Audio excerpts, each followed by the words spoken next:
اللہ تعالیٰ نے اپنے لشکروں کو غالب کر دیا ہے اور اپنے بندے حضرت محمد صلی اللہ علیہ وسلم کی مدد فرمائی۔ وہ اللہ ہی ہے جس نے آسمان کو پیدا فرمایا ہے، تمام امور کی تدبیر فرماتا ہے اور اپنی آیات کو کھول کھول کر بیان کرتا ہے۔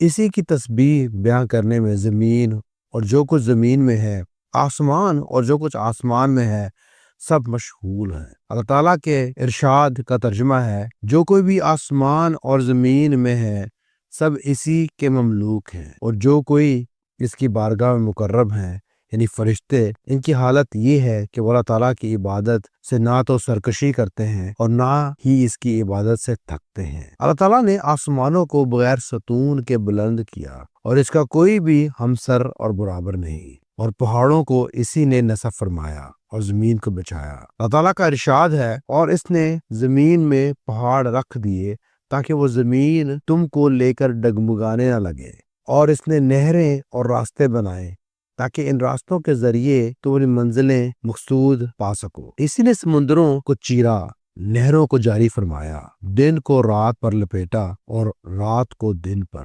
غلبہ اسی کا ہے، طاقت، عظمت، بڑائی، سلطنت، بادشاہت اسی کی ہے، تعریف اور پاکی اسی کی ہے۔ کتنی بڑی اس کی شان، کتنی قابل فخر اس کی بادشاہت، کتنا ہی بلند اس کا مکان، مخلوق سے وہ کتنا ہی قریب تر اور اپنے بندوں پر کتنا ہی مہربان ہے۔ اسی کے نور سے آسمان اور زمین روشن ہے، اسی کی ذات بابرکت سے اندھیریاں روشنی میں تبدیل ہو گئی۔ اسی کا جلال آنکھوں سے پوشیدہ ہے، دل کی آنکھیں بھی اس کی جانب لگی ہوئی ہیں، اور سینے کی چھپی ہوئی زبانیں بھی اسی سے مدد مانگ رہی ہیں۔ آنکھیں اسے نہیں دیکھ سکتی اور نہ ہی وہ وہم و گمان اسے پا سکتے ہیں۔ وہ پہاڑوں کے ذرے ذرے سے واقف ہے، سمندروں کی پیمائش اس کے علم میں ہے۔ وہ بارش کے قطروں اور درختوں کے پتوں کی تعداد بھی جانتا ہے، اور دن رات میں جتنی بھی چیزیں ہیں ان کے تعداد سے واقف ہے۔ اللہ رب العزت احسان کرنے والے ہیں، احسان کرنے والوں کو پسند فرماتے ہیں۔ وہ قدردان ہیں، قدردانوں کو پسند فرماتے ہیں۔ جمال والے ہیں، جمال کو پسند فرماتے ہیں۔ پاک ہیں اور پاکی کو پسند فرماتے ہیں۔ صحیح ہیں، صحاوت کو پسند فرماتے ہیں۔ توبہ قبول کرتے ہیں اور توبہ کرنے والوں کو پسند فرماتے ہیں۔ حیا والے ہیں، دوسروں کے عیوب پر پردہ ڈالنے والے ہیں، اور حیا والوں اور پردہ پوشی کرنے والوں کو پسند فرماتے ہیں۔ جب بندہ اپنے دونوں ہاتھ ان کی طرف اٹھاتا ہے تو اللہ تعالیٰ کو اس بات سے شرم آتی ہے کہ وہ اسے خالی ہاتھ لوٹا دیں۔ اللہ تعالیٰ کو اس بات سے بھی حیا آتی ہے کہ کسی سفید ریش مسلمان کو عذاب دیں جس نے اپنی جوانی اسلام کی حالت میں گزاری ہو۔ وہ بخشنے والے، معاف کرنے والے ہیں، اور اپنے بندوں میں بھی معاف کر دینے والی صفت کو پسند فرماتے ہیں۔ اللہ تعالیٰ بندوں کے گناہوں کو بخش دیتے ہیں جب بھی وہ توبہ کرتے ہیں۔ جب بھی گناہ بڑھ جاتے ہیں، بڑے بڑے عیوب پیدا ہو جاتے ہیں اور دل سخت ہو جاتے ہیں، تو ایسی صورت میں انسان کو نقصان کا خدشہ ہوتا ہے اور انسان کو محروم ہو جانے کا خوف ہوتا ہے، تو ایسی حالت میں اللہ تعالیٰ انسان کو پکارتے ہیں، جس کا ترجمہ یہ ہے، کہہ دو اے میرے بندو جنہوں نے اپنی جانوں پر زیادتی کی، تم اللہ کی رحمت سے نا امید نہ ہو جاؤ، یقیناً اللہ تعالیٰ سارے گناہوں کو بخش دیتا ہے، واقعی وہ بڑی بخشش، بڑی رحمت والا ہے۔ اس آیت میں اللہ تعالیٰ کی مغفرت کی وصف کا بیان ہے۔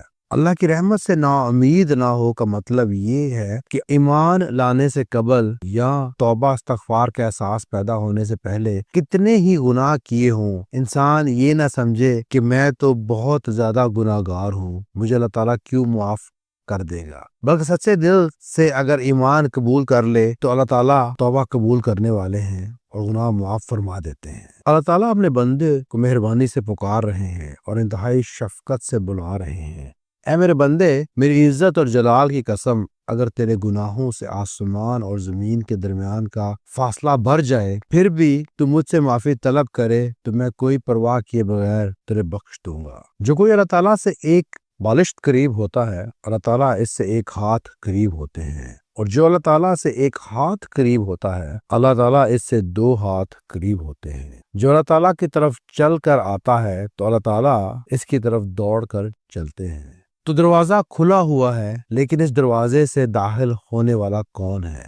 گنجائش وسیع ہے لیکن قبول کرنے والا کون ہے؟ رسی تو دراز ہے لیکن اس کو مضبوطی سے پکڑنے والا کون ہے؟ خیر تو متوجہ ہے لیکن خیر کے در پہ ہونے والا کون ہے؟ نفع کو تلاش کرنے والے لوگ کہاں ہیں؟ ایک جگہ اللہ تعالیٰ کی رحمت کا اس طرح اظہار فرمایا کہ جو اللہ تعالیٰ کی طرف متوجہ ہوگا تو اللہ تعالیٰ سے دور ہونے کے باوجود اللہ تعالیٰ کو پا لے گا، اور جو کوئی اللہ تعالیٰ کی خاطر کوئی چیز چھوڑ دیتا ہے اللہ تعالیٰ سے مزید عطا فرماتے ہیں۔ جو بندہ اللہ تعالیٰ کی چاہت کا خیال رکھتا ہے اللہ تعالیٰ بھی اس کی مرضی کا خیال رکھتے ہیں، اور جو کوئی اللہ تعالیٰ کی مدد کو شامل حامل رکھ کر کام کرتا ہے اللہ تعالیٰ اس کے لیے لوہے کو بھی نرم فرما دیتے ہیں۔ اللہ تعالیٰ کا ذکر کرنے والے اللہ تعالیٰ کے ہم مجلس ہیں، اور اللہ تعالیٰ کا شکر ادا کرنے والے اللہ تعالیٰ کی طرف سے زیادتی نعمت کے حقدار ہیں۔ اس کی اطاعت گزار بندے اس کی جانب سے اعزاز کے مستحق ہیں، اور گناہ گاروں کو اللہ تعالیٰ اپنی رحمت سے مایوس نہیں فرماتے۔ اگر وہ توبہ کر لیتے ہیں تو اللہ تعالیٰ ان کے محبوب بن جاتے ہیں، اور اگر وہ گناہ گار توبہ نہیں کرتے تو بھی اللہ تعالیٰ ان پر رحیم ہوتے ہیں۔ وہ انہیں مصائب میں مبتلا فرماتے ہیں تاکہ انہیں عیوب سے پاک کر دیں اور اپنی طرف متوجہ کریں۔ اللہ تعالیٰ اتنے قدردان ہیں کہ ایک نیکی ان کے نزدیک 10 سے لے کر 700 نیکیوں کے برابر ہے، بلکہ اس سے بھی زیادہ، اور برائی میں ایک کا شمار ایک ہی ہے۔ اگر بندہ اس برائی پر نادم ہو کر معافی مانگ لے تو اللہ تعالیٰ اسے معاف کر دیتے ہیں، اور اللہ تعالیٰ تھوڑے عمل کی بھی قدردانی فرماتے ہیں، خطاؤں کو بہت زیادہ معاف فرماتے ہیں، اور سچی توبہ کر لینے والوں کے گناہوں کو بھی نیکیوں میں تبدیل فرما دیتے ہیں۔ جب افکار جمع ہونے لگتے ہیں غم اپنے خیمے گاڑ دیتے ہیں، پریشانیاں حد سے بڑھنے لگتی ہیں، بڑے بڑے معاملات رونما ہونے لگتے ہیں، نجات کی راہیں تنگ ہونے لگتی ہیں، تمام ہیلے اور خلاصی کے راستے ختم ہوتے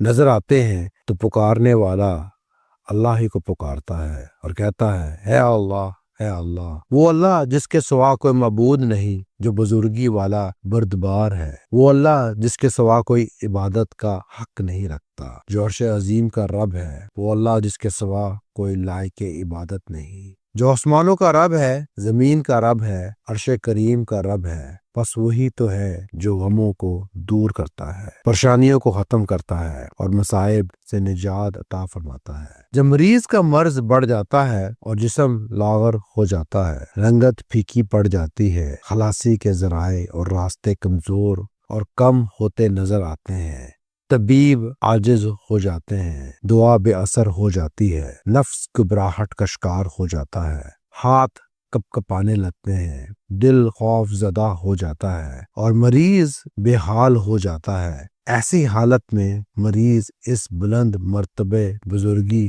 و عظمت والی ذات کی جانب متوجہ ہوتا ہے اور پکارتا ہے، اے اللہ، اے اللہ۔ اس پکار کی برکت سے بیماری دور ہو جاتی ہے، صحت جسم میں سرایت کرنے لگتی ہے اور دعا سن لی جاتی ہے، حتیٰ کہ مریض شفا یاب ہو جاتا ہے۔